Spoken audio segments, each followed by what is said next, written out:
Ever get that feeling? Like Yeah. when you look at something ancient and really big, I mean, truly monumental, the pyramids, for example. Absolutely. It's like, well, they're not just piles of rock, right? It's like they're watching us. After all this time, silent witnesses to, well, everything. Yeah. We only think we understand what really went on back then. There's that saying, still waters run deep. Yeah. And let me tell you, the Nile, right next to those pyramids. It's been flowing for, what, like 4,500 years? Something like that. Hard to even imagine. Makes you wonder what's down there, under the surface, all those secrets. Definitely makes you think. If that kind of mystery gets you going, well, you're in the right place. Buckle up, because today we are going deep. Can't wait. We're talking pyramids, but not just the pyramids you see in all the pictures. Right. Everyone knows about those. What if I told you there might be an entire city hidden underground? Now that's an image. A whole city. But not just any city. We're talking lost artifacts, maybe even knowledge, the kind that could change how we see history. Like something out of Indiana Jones. You know, That hidden world, lost civilization kind of thing just grabs you. for sure. And get this, there's a team of scientists Right. from Italy, Oh, yeah. they're saying. They might have actually found it. This underground city. No kidding. Using what?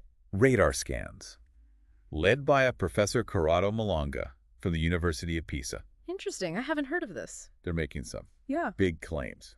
And let me tell you, the archaeology world, they are not happy. I can imagine a discovery like that would shake things up. It's putting it mildly. These scientists they're describing spiral staircases, Mhm. going down into the darkness, Wow.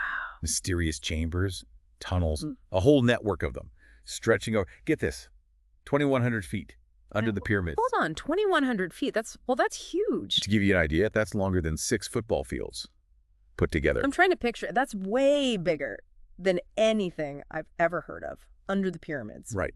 But here's where it gets really wild. Okay, lay it on me. Professor Malanga's team, they think this underground complex could be the legendary Hall of Records. Wait, the Hall of Records, as in like the lost library of ancient Egypt? The one and only. Imagine it. All that knowledge just waiting to be rediscovered, secrets of the ancients. It'd be like finding the holy grail of archaeology. A Hall of Records. It's the stuff of legends, countless books and theories. Makes sense. We're always looking for those lost pieces. Exactly. You're walking down there into a chamber filled with scrolls, tablets, who knows what else. And it's all about their advanced technology, their beliefs, their whole civilization. I mean, come on. Talk about a time capsule. Because here's the catch. There's always a catch, right? Not everyone's buying it. I was going to say, a claim this big, there's got to be some pushback. Oh, yeah. Big time. Most experts, they're calling it nonsense. Really? So what's their beef? Well, it boils down to proof, or lack thereof, they're saying. If this underground city was real, we'd have seen signs of it. Yeah. Already. I mean, it makes sense. They've been studying the Giza Plateau for decades, haven't they? Exactly. And they use some pretty sophisticated methods. Gravimetry, muon tomography. It's not just digging around with shovels. Right. So those methods, they're looking for what, like changes in density or Sort of, gravity? yeah. It's kind of like, imagine you buried a bowling ball Yeah. in a sandbox. Okay. Even though you can't see it, it's going to affect the gravity around it. Right. Yeah, I guess so. Same idea, but on a much bigger scale. These techniques, they can pick up on subtle differences Yeah. that tell us there's something hidden. So they're saying if there was a massive complex, like this city they're talking about, Uh-huh. those methods should already found it. You got it. But so far, nothing. No signs of anything that big. Interesting. So it's not just that they haven't found it yet. It's that they should have by now, if it was there. Exactly. Plus, the areas around the pyramids, they've been studied to death. Yeah, it's not like it's some unexplored jungle. Right. And they have found Yeah. some smaller chambers Yeah. and voids. Right. Those are well documented. But they're nothing compared to this supposed city. Mm-hmm. So the skeptics, they're basically saying Professor Malonga and his team, they're misinterpreting their data. Like they're seeing what they want to see. Maybe. See, they used ground-penetrating radar, which is basically you send electromagnetic pulses into the ground Okay.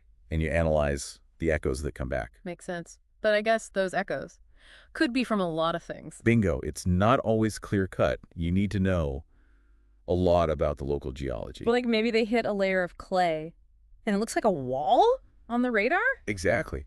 Or maybe it's just some weird rock formations. Tricky stuff. And to make matters worse, Professor Malanga's team, they haven't published their findings in any peer-reviewed journals. Oh, that's not good. It's like Science 101. Yeah. You gotta let other experts look at your work before anyone takes it seriously. Yeah, peer review is how you weed out the mistakes, the bad interpretations. Right.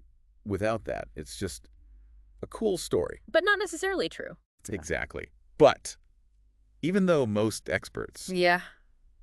are saying, nah, this isn't it. Right. Let's play devil's advocate for a minute. I like where this is going. What if, against all odds, they're right?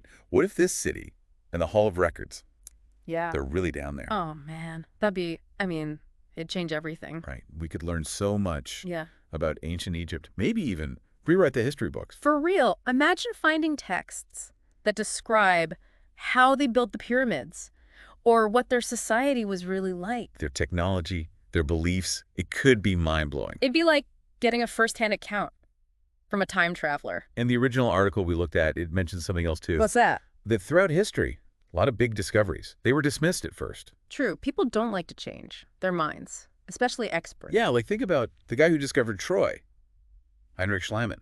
His methods, they were super controversial at the time. Yeah, but he turned out to be right. Exactly. Or even the idea of continental drift. Took forever for that to catch on. So maybe, just maybe, Professor Malanga's onto something. I wouldn't bet on it, but it's fun to think about. Totally. But even if Yeah. there is something down there Yeah. actually getting to it, Oh, man. That'd be a nightmare, logistically. it'd be like a whole other Indiana Jones movie. Seriously. You're talking about digging thousands of feet underneath one of the most famous landmarks in the world. Plus, you gotta be careful. You don't want to damage anything. Right. It's not just about finding the city. It's about preserving it. Totally. So right now, we're left with this amazing possibility. A lost city under the pyramid. The Hall of Records.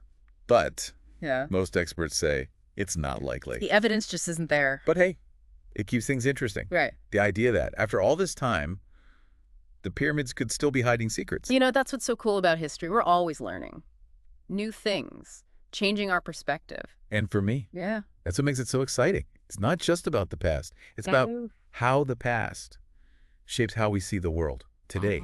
Makes you wonder what other assumptions we have about the world that might turn out to be true. So next time you're looking at something that seems settled, established, Yeah. take a closer look. Yeah. You never know what you might find.